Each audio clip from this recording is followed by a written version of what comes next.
묵상기도 하시고 주일 예배 하나님 앞에서 함께 드리겠습니다. 묵상기도 하시겠습니다.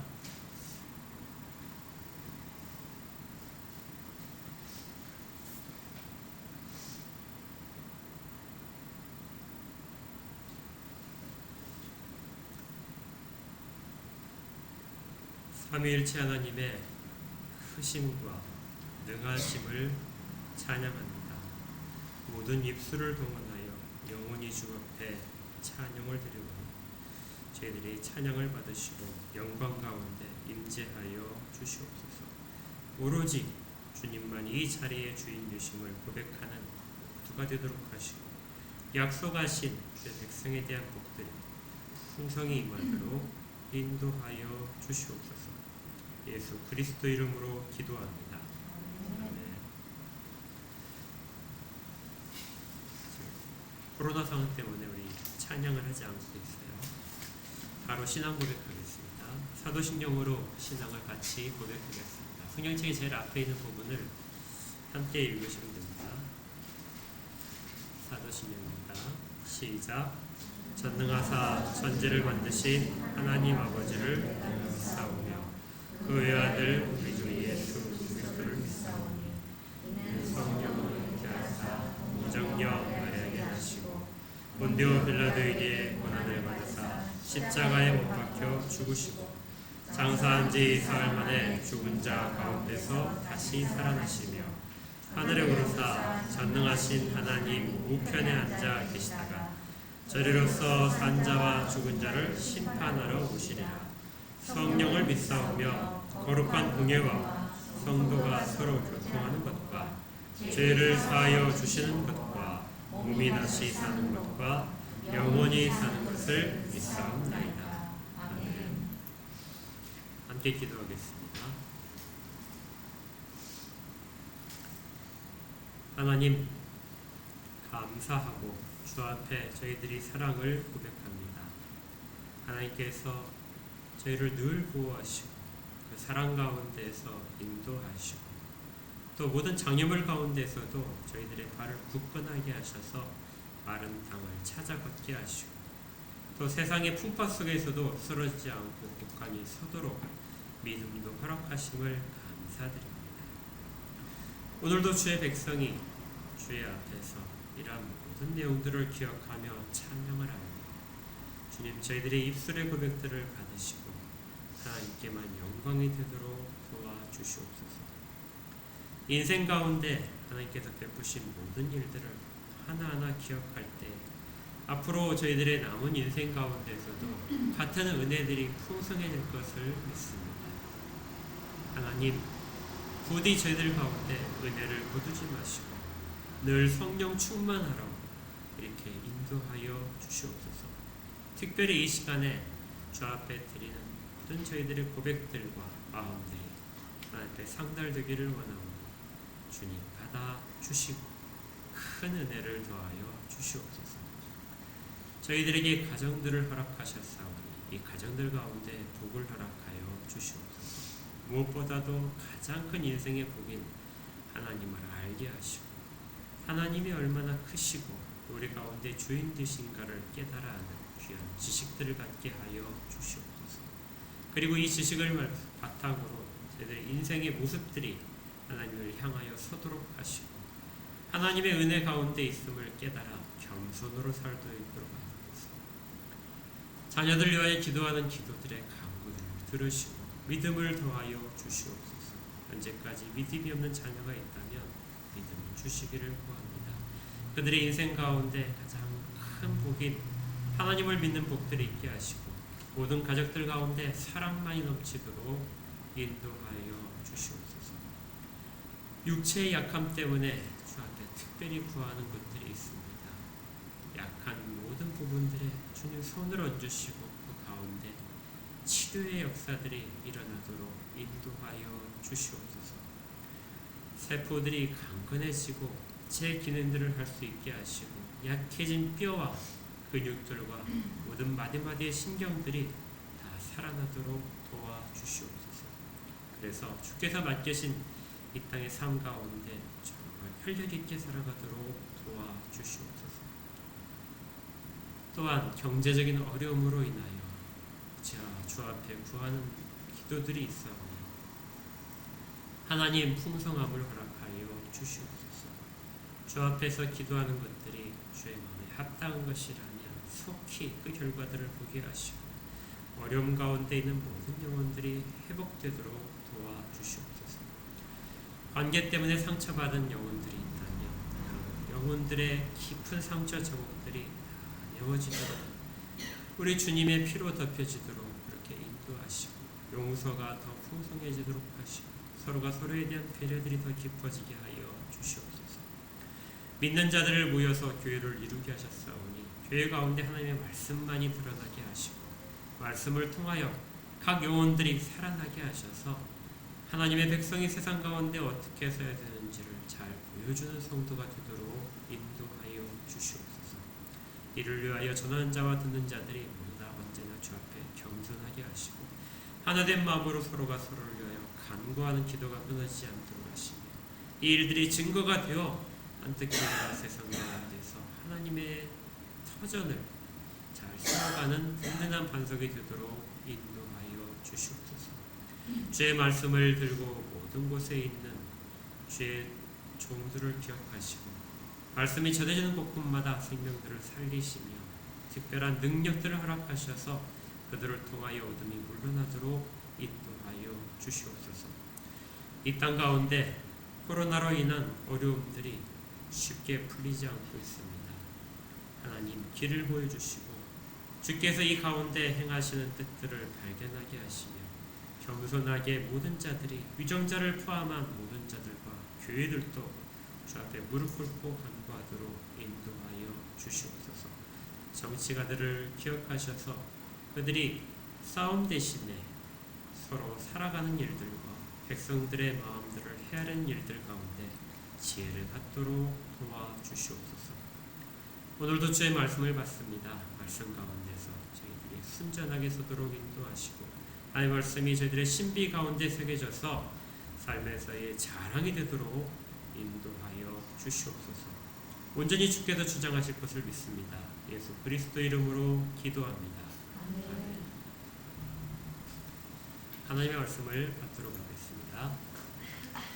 하나님의 말씀은 에베소서 6장 5절부터 9절까지의 말씀입니다. 하나님 말씀 에베소서 6장 5절부터 9절 말씀입니다. 제가 하나님 말씀을 받들어 읽도록 하겠습니다. 하나님의 말씀을 받으십시오. 종들아 두려워하고 떨며 성실한 마음으로 육체의 상전에게 순종하기를 그리스도께 하듯 하라.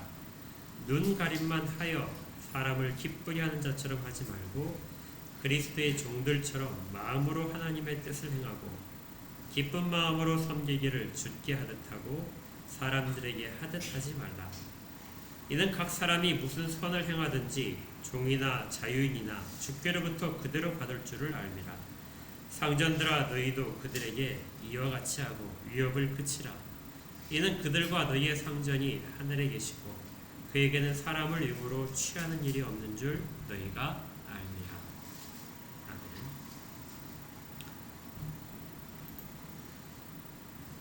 이 에베소서는 찬양으로부터 시작을 했었죠. 우리 가운데 하나님께서 얼마나 많은 일들을 베푸셨는가, 그리고 그것이 얼마나 우리를 변화시켰는가 하는 부분들에 대한 기억과 찬양이 있었고, 그렇게 구속받은 자들이, 은혜를 체험한 자들이 모여서 교회를 이루었을 때 이 교회가 어떤 모습이어야 되는가에 대한 가르침이 있었습니다. 그리고 그 교회에 속한 자들이 여제 다시 세상 가운데서 어떻게 살아야 되는가 하는 그러한 내용들이 이어지고 있습니다. 우리가 처음에 이런 질문이 하나 있었죠. 교회는 세상과 어떤 관계인가? 에베소서는 교회에 대한 가장 중요한 내용들을 담고 있는데, 그 중에 우리가 이 말씀을 대할 때 교회와 세상과의 관계는 어떻게 되어야 되는가 하는 부분이 우리 바탕의 지식에 있어야 됩니다. 어떤 사람들은 교회는 세상의 한 부분이다. 사람들이 다 세상에 속해 있기 때문에 이 세상의 교회도 세상의 한 부분의 조직이다. 이렇게 생각하는 사람도 있고, 교회는 세상과 완전히 구분되어야 된다 하고 그렇게 생각하는 사람도 있습니다. 하지만 우리가 살펴봤듯이 에베소서는 우리는 세상 가운데 속해 있지만 그들과는 구별된 교회에 속해 있는 자들이다. 그래서 세상에 속해 있는 부분과 교회에 속해 있는 부분을 다 가지고 있는 자들이다. 이것이 바로 이 땅에 있는 지상 교회들의 정체성입니다.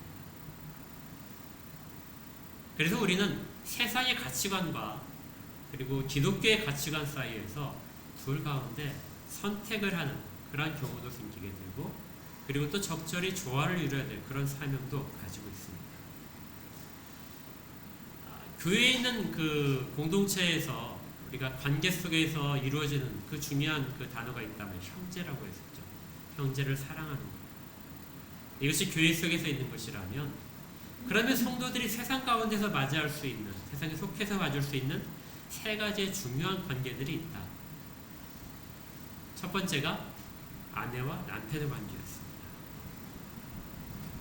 그리고 두 번째가 부모와 자녀의 관계. 그리고 이제 세 번째가 종과 상전의 관계입니다. 이 세 번째 관계가 우리가 맺어가는 그 세상 사회에서의 모든 관계의 아마 대표적인 것일 것입니다. 가장 서로의 이익을 통해서 아니면 현실적으로 고정되어 있는 어떤 사회적인 구조 속에서 갖게 되는 관계.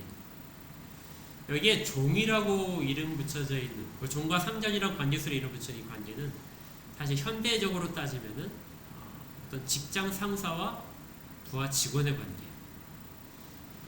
아니면 그 법에 대한 판단을 갖고 있는 재판장이나 아니면 집법기관, 이런 경찰의 이런 부분과 일반 시민들의 관계, 아니면 대통령과 그 밑에는 일반 백성들의 관계, 왕이 있다면 왕과 백성의 관계, 왕과 신하의 관계, 이런 모든 관계들을 다 포함하는 것이 종과 상전의 관계 속에 있습니다. 그러니까 우리가 사회생활을 할 때 우리는 과연 어떤 자로 서야 됩니까? 그래서 이 부분을 기독교의 사회윤리라고 하기도 하고 직업윤리라고도 말을 합니다.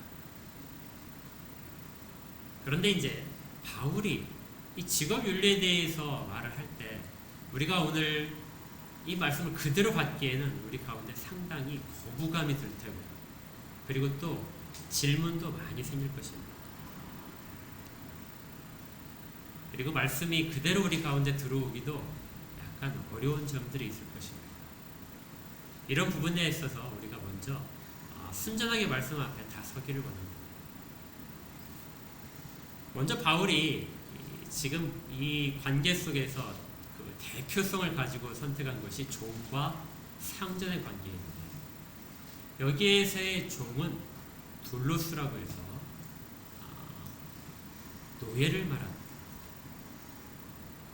그러니까 일반적으로 아래에 있는 직원을 가리킬 때, 부하를 가리킬 때도 이 종이란 말이 사용되지만 더 근본적으로는 많이 사용되는 것이 노예라는 의미를 갖고 있죠. 그리고 상전이란 말은 그냥 더 높은 지위를 가진 사람이 아니라 그 노예, 종을 소유하고 있는 주인의 이름입니다. 아까 말씀드렸듯이 수많은 관계 속에서 정말 가장 극심하게 대조되는 관계가 있다면, 사회관계 속에서 대조된 관계가 있다면 노예와 그 노예를 소유한 주인의 관계겠죠. 어떤 것보다도 이 관계보다 더 극심한 대립은 사실은 없습니다. 사실 그 당시에 2000년 전에 이 로마를 중심으로 한 근동 지역이나 이런 곳을 보게 되면요, 노예 제도가 상당히 그 번성을 했었는데, 당시 로마 전체 그 인구 중에서 이때 1세기에 노예의 비율이 약 40%였다고 합니다. 전체 인구 중에 40%가 다 노예였거든요. 그리고 이 로마 사람 치고 노예를 한 명이라도 안 가진 사람이 전혀 없었다 하는 말도 있었을 정도입니다. 특히 대도시는 이게 좀 심했을 텐데요. 대도시에 그 지금 에베소에 보낸 편지이기 때문에 에베소 지역에도 엄청나게 많은 노예들이 있었을 것입니다. 지금 우리가 생각하는 노예라는 그 개념과 우리가 노예라고 생각할 때 드는 느낌과 당시의 느낌은 좀 달랐던 것 같아요. 지금 여러분들 노예라는 얘기 들었을 때 그들에 대해서 어떤 느낌이 드시나요? 노예다 하면 불쌍하다는 느낌 혹시 드십니까? 예, 불쌍하고 또 어떤 슬픔들 그리고 그들을 노예로 만든 그리고 부리는 사람들에 대한 어떤 분노 이런 것들도 우리 가운데 있기도 합니다. 그런데 2000년 전에 지금 이 성경의 배경이 되는 그 시대에는 노예들에 대해서 그런 느낌을 가진다는 것은 정말 없었습니다. 그들은 노예에 대해서 뭘 가졌냐면요. 경멸이었습니다. 경멸. 당시에는 가장 그 중요하게 생각된 인생의 가치가 무엇이냐면 자유였습니다. 자유인이라는 것은 모든 것을 다 할 수 있는 가장 존귀한 존재가 자유라는 그 단어 속에 포함되어 있었는데 그 자유를 상실한 자들은 심각한 결격성을 갖고 있는 것이었죠. 그것이 자기를 통해서 왔던 다른 외부적인 요인이든 간에 노예는 자유가 없는 자들입니다.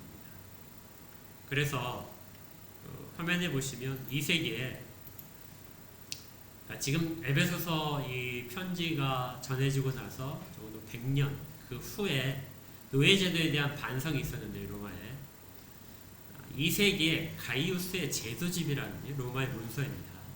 그들이 각종의 제도에 대해서 이제 평가를 하고 고치고 했던 기록인데요. 거기에 대해서 노예에 대한 이런 기록이 있습니다. 이때 이제 노예에 대한 관점을 약간 수정을 했어요. 그런데 거기 앞에 부분에 뭐라고 되어 있냐면 옛날에는 이처럼 노예들은 자기 주인의 권위 아래 있었다. 이 권위는 사실상 만민법에 속하는 것이다. 그러니까 자연법이기도 하고 근본적으로 그냥 다 퍼져 있는 것이라는 것이죠. 주인들은 노예들에 대해서 생사여탈권을 보유했다. 그리고 노예의 것은 모두 주인의 것이었다. 이것이 노예의 위치였습니다. 철학자들은 여기에 대해서 그 근거를 제시해 주는데요. 노예에는 인격이 없다. 그러니까 노예는 사람으로 취급하지 않는 것이죠. 이것이 2000년 전에 노예를 바라보는 대부분의 사람들의 공통적인 생각이었습니다. 그런데 노예도 사람인지라 이런 대접을 받게 되면 자연히 반발하는 모습이 나오겠죠. 그래서 이미 수많은 반란들이 노예들의 반란들이 계속해서 일어나고 있었습니다. 그러니까 노예라고 하는 것은 노동력을 제공하는 중요한 자원이면서도 언제 폭발할지 모르는 노예들이 늘어나면 노동력이 많아져서 풍부해지는데 그들이 반란을 일으키면 얼마든지 큰 위협이 되는 시한폭탄처럼 그렇게 위치해 있는 것이죠. 당시의 교회도 많은 성도들이 노예들이었습니다. 전체적으로 비율이 40%가 되니까 노예도 그만큼 많았지만 특별히 기독교는 그 당시 사회 속에서 적응하지 못하는 사람들의 중요한 위로하는 방편이었습니다. 그래서 많은 노예들이 그리고 하층의 사람들이 교회에 몰려들었죠. 오히려 지도층의 사람들이 오기에는 상당히 시간이 필요했습니다.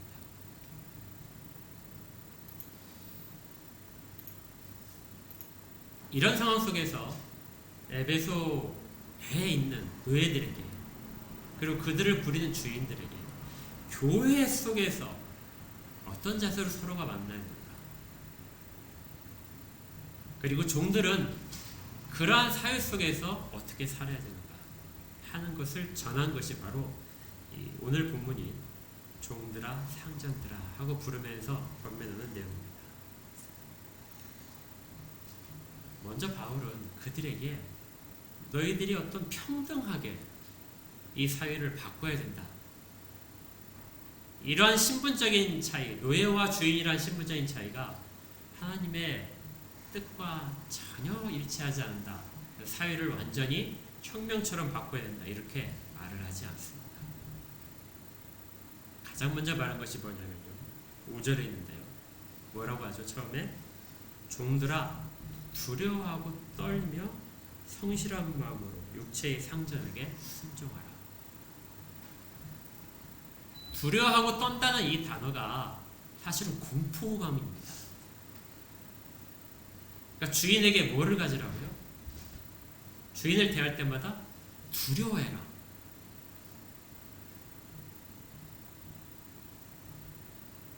우리에게도 두려움이 있죠. 어떤 걸 대할 때 정말 딱 보기만 해도 막 소름이 끼치고 기겁을 하는 그런 것들이 있습니다. 그리고 꼼짝 못해서 두려워서 꼼짝 못하는 상황도 경험할 수 있습니다. 쉽게 여러분들 경찰 어떤 게 교통 신호를 위반을 했는데 저 앞에 경찰차가 보였어요. 경찰이 서 있는 게 보였습니다. 그러면 어떤 느낌이 나나요? 가슴이 덜컥하죠. 예. 이런 느낌보다 훨씬 심한 것이 바로 이 두려워하고 떠는 것이죠. 이 두 단어는 서로 묶여서 관용어처럼 그렇게 쓰입니다. 두려워한다는 얘기는 권위 아래에 있다는 것에 대한 증거입니다. 그러니까 종들은, 아랫사람들은 그 윗사람에 대한 권위 아래에 있음을 늘 깨닫고 있는 것이 두려워하고 떨며라는 단어 속에 있는 것이죠. 그리고 이 아무리 관계가 좋더라도 혹시 내가 주인의 뜻과 주인의 이득에 해가 되는 행동을 하지 않았을까? 이것이 두려움 속에 있는 것입니다. 제가 퀴즈 하나 낼까요? 성경에서 두려움이 처음 어디 나타날까요? 여호수아요. 두려움은 의외로 인간에게 정말 아주 오래된 감정입니다. 예, 아담 때 나타나죠. 창세기 3장 10절에 아담이 하나님께서 명하신 선악을 알게 한 나무 열매를 먹지 말라 하는 것을 먹었습니다. 그리고 자기가 벗은 걸 깨달아서 숨게 되죠. 하나님이 아담을 찾아오셨습니다. 아담에게 네가 어디 있느냐 하고 부르셨어요. 그러자 창세기 3장 10절에 아담이 대답하는 내용이 내가 벗었으므로 두려워하여 숨었나이다. 그러니까 처음 나온 단어인데 그때 두려움이란 단어는 하나님 앞에서 하나님이 지시한 것을 내가 어겼다는 그 인식이 들자 하나님을 마주 대하지 못하는 두려움이 생긴 것이죠.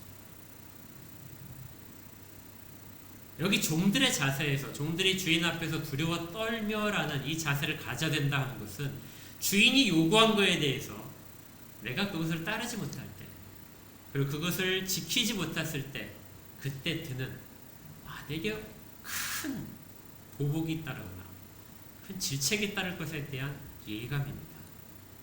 그래서 두려워하며 떠는 것이죠. 근데 이건 부정적으로만 사는 것이 아니라 두려워하며 떠는 자들은 주인의 뜻을 늘 살펴야 됩니다. 그래서 그 주인이 지시한 것을 어떻게 하면 잘 따를까? 어떻게 하면 잘 지킬까? 늘 노력하는 것. 이것이 두려움과 떨림 속에 숨어있는 긍정적인 내용입니다. 노예가 그렇게 하는 이유는 주인이 그에 대한 모든 생사를 결정할 수 있기 때문이죠. 그를 매를 때릴 수도 있고 굶길 수도 있고 다른 더 험악한 곳에 팔을 수도 있습니다. 노예는 늘 이것을 기억하고 있어요. 아랫사람들은 윗사람의 그 권위가 있음을 늘 기억하고 있어야 합니다. 그리고 두 번째 계속해서 이야기하는 것이 뭐냐면요. 성실해라. 성실하라는 건 뭐죠? 그 밑에 더 자세한 설명이 나와 있습니다. 이 조직에 있어서 조직을 어떤 공동체를 구성하고 있는 그 여러 사람들이 있다면 그 공동체가 가장 잘 유지되는 것 중에 하나가 원칙이 성실함입니다. 성실하지 않은 사람은 그 조직에 있어서 큰 해를 끼치게 됩니다. 분열을 일으키기 딱 좋은 그런 요인이 되죠. 어떤 식으로 하는 것이 성실하지 않은 거냐면요. 6절에 된 것처럼 눈가림만 하여서 사람을 기쁘게 하는 것이 성실하지 않은 겁니다.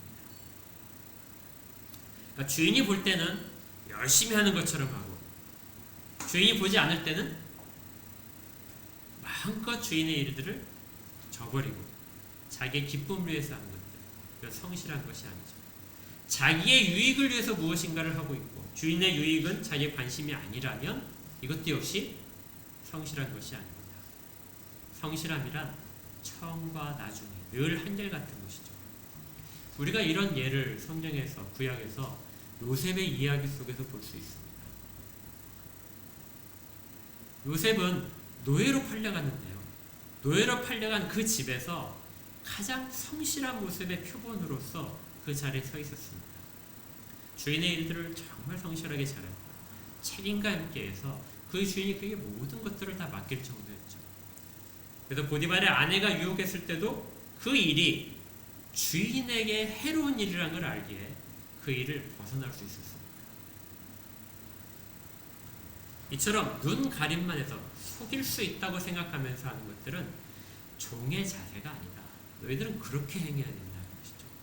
권유를 인정하고 주인에게 최선을 다해서 그 유익을 위해서 헌신해라.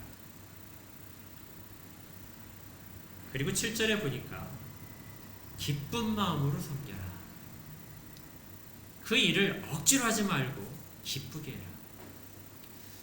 여러분들 직장에 계시니까 언제가 출근하기가 제일 싫습니까? 월요일. 언제가 제일 기쁘죠? 금요일이죠. 연휴를 앞둔 바로 그 전에. 예. 그런데 성경에서 말하는 것은 그 모든 일들에 대해서 뭐라고요? 기쁨으로 해라. 그러니까 이렇게 되는 것이죠. 직장에 출근할 때 월요일 날, 내가 오늘도 가서 내가 성실하게 일할 수 있는 직장이 있구나 해서 기쁨으로 월요일 날 출근을 하는 것이고, 금요일은 내가 힘을 보충해서 다시 와서 열심히 일해야자면서 그래서 또 기쁜 것이고요. 내가 이득을 얻어서가 아니라 주인이 이득을 얻으니까 내가 정말 기쁜 것이고, 이렇게 하라는 것입니다. 이게 교회에 이제 적용을 해보면, 교회가 그 성도들이 제일 기뻐해야 될 날이 언제일까요? 주일이죠. 그런데 실제로 성도들이 부담스러운 날이 많은 분들이 주일이더라고요. 제일 기쁜 날이 교회를 생각하면 월요일이죠. 왜냐면 수요일도 한참 떨어져 있고 금요일도 떨어져 있고 뭐 그러니까요. 특히 봉사라는 분들은 그것이 훨씬 더 아마 기쁜 것 같습니다. 그런데 모든 성도들에게 바울이 이야기하는 것, 너희들이 사회생활 속에서 어디에 있든지 간에 누구의 일을 맡아서 하든지 간에 뭘 하라고요? 기쁨으로 하라.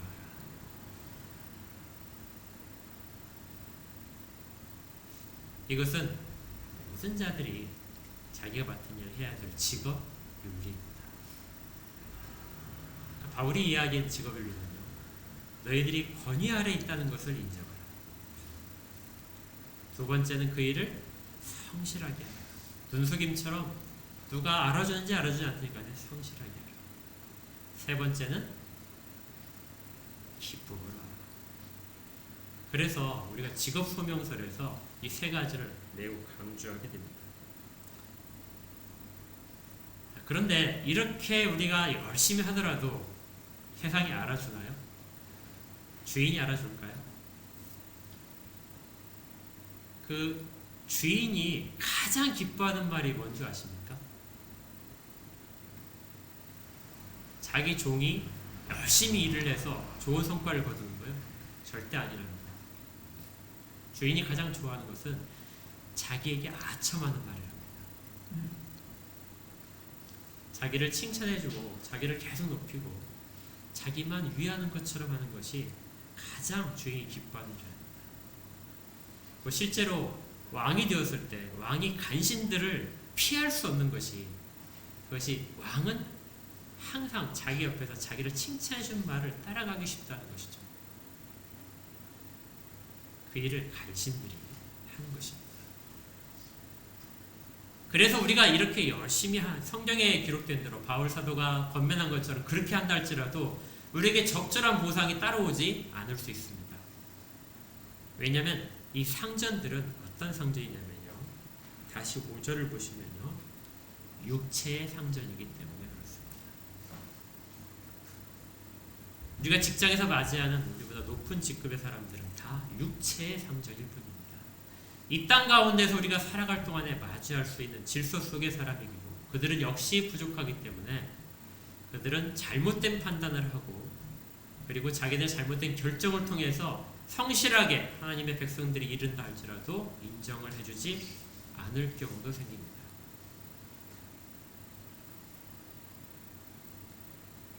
이럴 때 우리가 가져야 될 태도가 무엇일까요? 그 주인에게 저항을 해서 잘못된 부분을 바로잡아야 될 것입니다. 그렇지만 더 근본적인 귀한 자세가 있습니다. 8절에 있습니다. 8절을 같이 한번 읽어볼까요? 시작. 이는 각 사람이 무슨 선을 행하든지 종이나 자유인이나 주께로부터 그대로 받을 줄을 알리라. 이 모든 것들이 우리에게 지금 현재 적당한 적절한 보상으로 오지 않더라도 누가 하신다고요? 주께서 너희들의 선한 행동을 기억하실 것이다. 그래서 주께서 너희들을 그대로 보상해 줄 것이다. 이것은 종이든지 자유이든지 누구든지 관계없이 주께서는 각자 사람들이 행한 그대로를 보응할 것이다.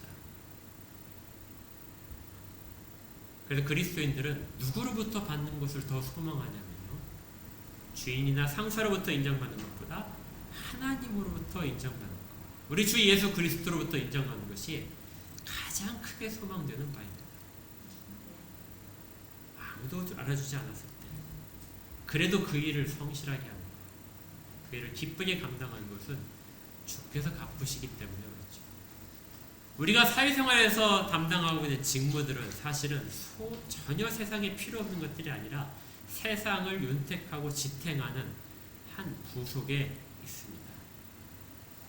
농부가 예를 들어서 열심히 땀 흘려서 곡식을 기르지 않는다면 누가 그것들을 먹을 수 있을까요?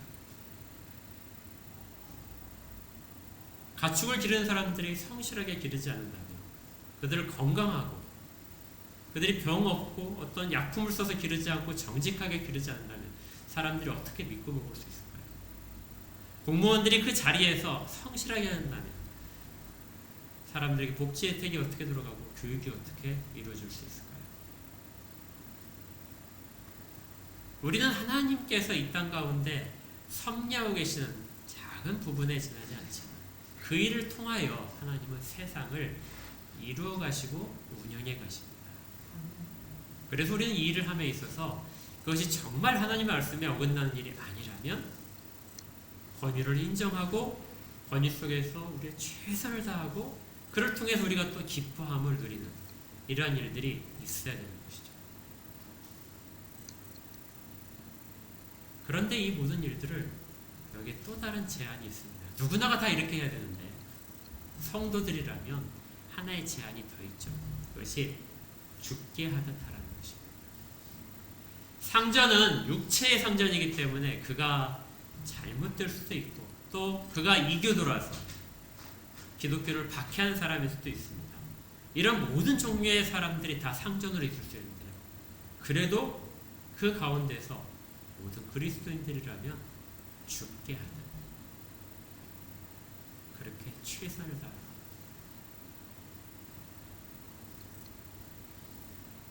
자, 그렇다면 이제 종에 대만 이렇게 하니까 너무 서운하잖아요. 근데 바울은 주인에게서도 말합니다. 주인들아, 9절이죠. 상전들아 너희들도 그들에게 이와 같이 하라. 주인이라고 해서 노예를 마음껏 할 수 있는 건 아닙니다. 주인들도 자기의 종들에게, 자기의 노예들에게, 왕이라도 자기의 신하에게, 재판장이라도 그 재판을 받으러 온 사람을 그에게 위협을 그치고 성실하게 대하라. 이 위협을 한다는 얘기는 쉽게 얘기하면 공갈을 치고 협박하는 것입니다. 그리고 막 윽박질러서 자기의 권위가 있으니까 권위를 통하여 그 모든 것들을 강요하는 것이 위협입니다. 그런데 이것이 뭐하고 같이 상통하냐면요, 위에 보시게 되면 4절에 이 부분이 있었죠. 아비들아 너희 자녀를 노엽게 하지 말라. 권위 있는 자들이 아랫사람에게 위협하고 그들을 하게 되면 아랫사람은 거기에 대해서 노여움을 갖게 됩니다. 그러면 관계가 바르게 조율될 수 없고 정말 형식적이고 눈가림하는 그런 관계밖에 되지 않고 그 가운데 기쁨은 전혀 나타날 수 없습니다. 상전들은 아랫사람에게 있어서 그러한 것이 일어나지 않도록 그들을 위협하지 않고 그들을 잘 이해시키도록 이야기해야 됩니다.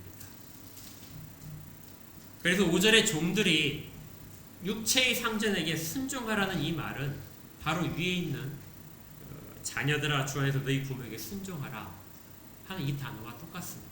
휘파쿠어에서 말씀을 잘 듣고 이해 잘 분별해서 그걸 인정하면서 따라갈 수 있도록 그렇게 하는 것이 휘파쿠어라고 그랬죠. 상전들은 아랫사람에게 대해서 그렇게 대해야 돼요. 그리고 종들은 아랫사람들은 그 주인의 뜻이 무엇인지를 잘 헤아려서 주인의 유익이 될 수 있도록 그렇게 해야 됩니다. 그러다 보니까 때로는 주인이 해로운 일을 지시할 수가 있어요. 주인에게 해로운 일인데도 불구하고 주인이 판단을 하지 못해서 그 일을 지시할 때도 있습니다. 이런 때는 정말로 지혜롭게 주인을 권면하고 바르게 갈 수 있도록 해야 됩니다. 이것이 조직 속에 있는 그리스도인들의 직업 윤리입니다. 자, 그런데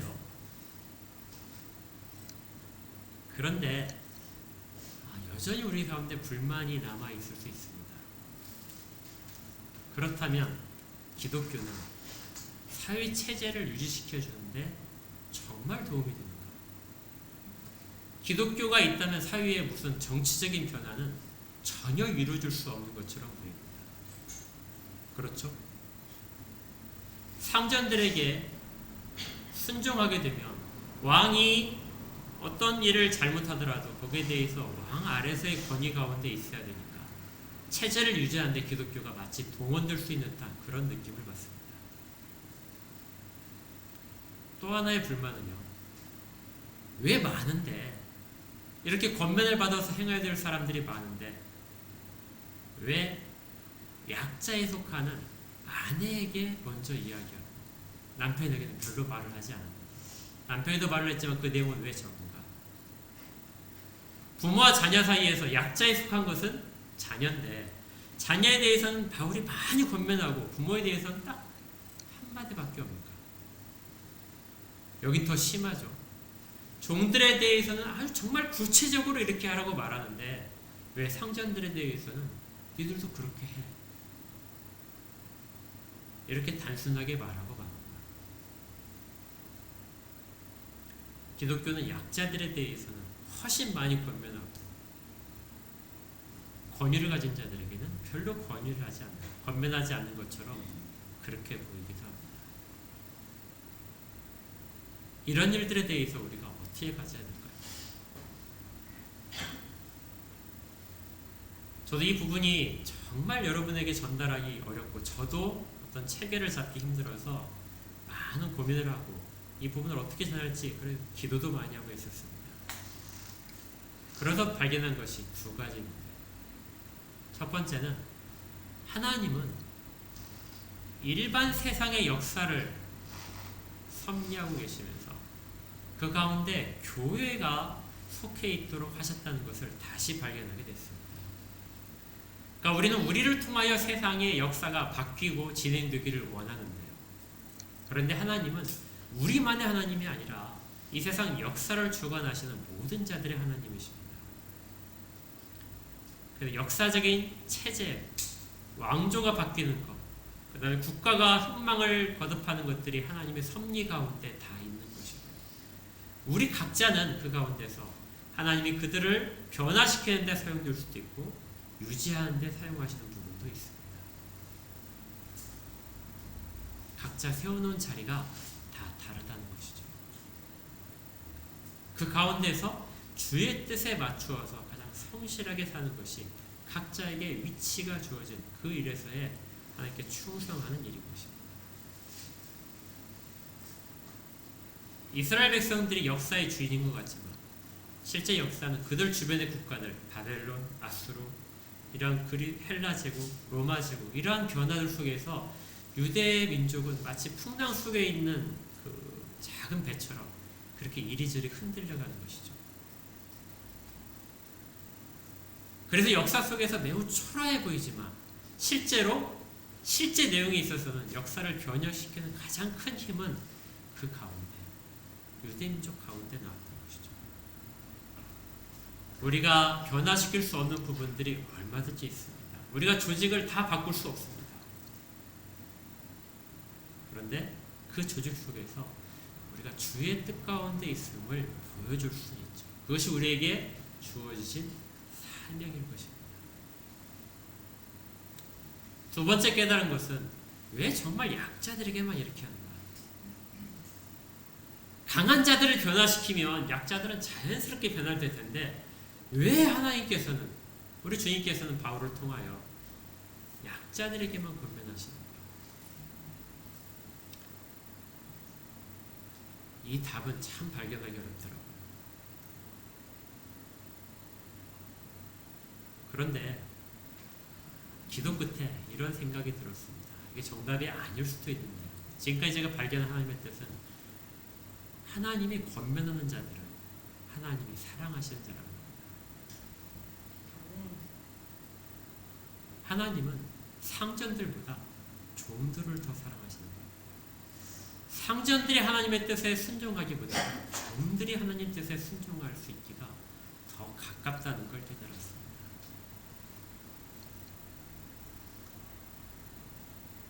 부모들이 하나님의 뜻을 헤아릴 수 있는 것보다 자녀들이 그 약자의 입장에서 하나님의 뜻에 순종하는 모습들이 훨씬 더 하나님이 원하시는 모습이 된다는 것이죠. 남편들의 모습보다는 아내가 하나님을 훨씬 더 사랑하는 자들이다. 그래서 그들을 위로하는 마음, 주께서 그들 가운데 함께 계시는 그런 권면으로서 그들에게 긴 권면을 하시는 것이라고 깨달았습니다. 사실 하나님의 권면은 하나님의 백성만이 받을 수 있습니다. 그리고 이 권면 가운데 더 많이 노출되고 더 깊이 생각하는 사람들이 바로 하나님과 가까운 사람들이죠. 이 부분은 우리가 늘 기억해야 될 것입니다. 그래서 하나님의 말씀이 우리 가운데 제약이 아니라 우리를 사랑하시는 권면으로서 받아야 되고 그를 통하여 우리에게 주시는 하나님의 뜻들을 바르게 분별할 수 있도록 노력해야 됩니다. 이제 직업윤리에서의 마지막 결론인데요. 직업윤리는 그 밑에 있는 아래에서 부림을 받는 자들과 부리는 자들, 권세자와 어떤 복종하는 자들, 노예와 주인의 사이의 모든 관계 속에서 이러한 결론을 내려줍니다. 9절 마지막 부분인데요. 이는 그들과 너희의 상전이 하늘에 계시고 그에게는 사람을 외모로 취하는 일이 없는 줄 너희가 알미라. 종이든 주인이든 높은 지위에 있든 그렇지 않든 권세가 있든 권세가 없든지 간에 돈이 많든 그렇지 않든 너희는 모두가 다 상전 아래 있다. 하늘에 계신 상전, 주님 아래에 있는 자들이라는 것입니다. 너희 모두가 다 그런 위치다. 너희 모두가 다 사실은 종이다. 그러니 상전이 아무리 자기에게 노예가 많다 할지라도 자랑할 것이 없고요. 종이 아무리 자기 상전이 악하다 할지라도 자기의 진정한 상전은 우리 주라는 것을 기억한다면 너무 절망적이지도 않겠죠. 마지막에 그 상전으로부터, 진정한 상전으로부터 주실 복들이 예정되어 있고 그걸 자기가 지금 그 뜻에 맞춰서 행동하고 있다면 그 일들이 힘든 일이 아니라 기쁨으로 감당하는 일이 되는 것입니다. 더 큰 상전을 기억하라. 하나님은 외모로 사람을 취하시지 않는다. 잘생겼다는 뜻이 아니죠. 이 외모라는 것은 이 땅에 가진 우리의 모든 것들입니다.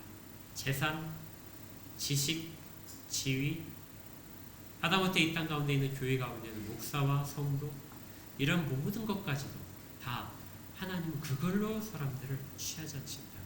너희들이 선한 행동을 하나님 앞에서 한 것을 기억하시고 그대로 보상하신다.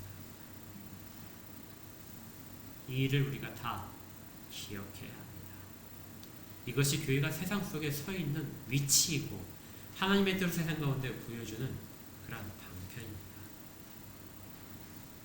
이제 당장 다시 또 내일부터 직장에 돌아가셔서 열심히 일하셔야 되겠죠. 또 학생들은 공부를 해야 되겠죠. 이러한 모든 일 가운데 기억하십시오. 그 질서를 인정하시고 그 권위 가운데서 그 조직을 위하여 그것이 정당하다면, 그것이 선하다면 그 유익이 최대한으로 나올 수 있도록 헌신하십시오.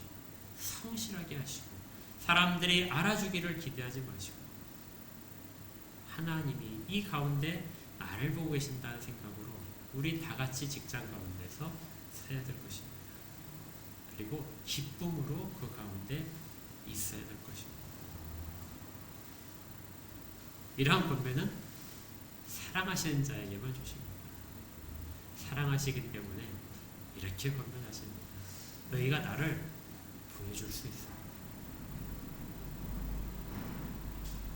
우리 한택교회에 속해 있는 모든 지체들에게 이 은혜가 임하기를 주의 이름으로 축복합니다. 기도하겠습니다. 하나님 감사합니다. 말씀을 들었지만 이 말씀이 저희들 앞에 큰 벽처럼 넘지 못할 것처럼 그렇게 보이기도 하는데 그럼에도 불구하고 이 일들을 할 수 있다는 소명을 주십니다. 기쁨과 소망을 주심을 감사드립니다. 주께서 저희들을 보고 계시고 저희들을 세상 가운데 보내셔서 세상을 윤택하게 하는 역할들을 하게 그도록 저희를 그 자리에 세우셨사오니 하나님 권위 가운데서 질서를 인정하고 그 질서 가운데서 성실하게 일하게 하시고 또 그 일이 저희들에게는 기쁨이 되게 하시며 세상이 알아주지 않는다 할지라도 하나님 우리 가운데 크게 부응하실 것에 대한 진정한 상전이 하나님께 있음을 고백하며 나가도록 인도하여 주시옵소서. 삶의 그래서 현장 가운데서 주를 드러나게 하시고 저희들은 그 일 가운데서 기쁨으로 즐거움으로 직장 생활할 수 있도록 도와주시옵소서.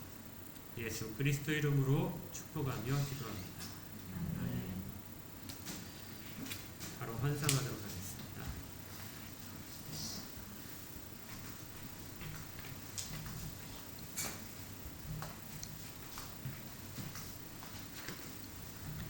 기도합니다. 하나님 감사합니다. 단순히 땀 흘려 일할 수 있고 저희들이 일한 만큼 거두는 직장들이 있음에 대한 감사가 아니라 그곳에 보내셔서 기쁨으로 성실하게 질서 속에서 생활할 수 있도록 하셔서 하나님께서 원하시는 뜻을 선한 것들을 그 가운데 이루게 하심을 감사드립니다. 그리고 또 정당하게 하나님께서 지키심으로 모든 물질들 주님을 기억하며 감사의 마음으로 드립니다. 물질이 바르게 사용되게 하시고 세상에 유익이 되게 하시며 무엇보다 하나님의 뜻이 드러나는데 바르게 사용될 수 있도록 주장하여 주시옵소서. 물질을 드린 모든 손길들 그들이 서 있는 모든 곳곳마다 하나님께서 보호하시고 그들의 마음을 위로하시고 힘든 가운데 육체들을 회복시켜 주시고 그리고 관계 속에서 인정받도록 인도하여 주시옵소서. 이제는 우리 구주 예수 그리스도의 은혜와 하나님 아버지의 크신 사랑하심과 성령님이 내주하시며 인도하시고 교통하시고 위로하시는 은혜가 모여 예배드린 모든 자들 가운데 이들의 가정들 가운데 또한 생업으로서 서 있는 모든 직장의 위치들 가운데 그리고 주변의 모든 믿는 자들 가운데 지금부터 영원까지 함께 있을지어다.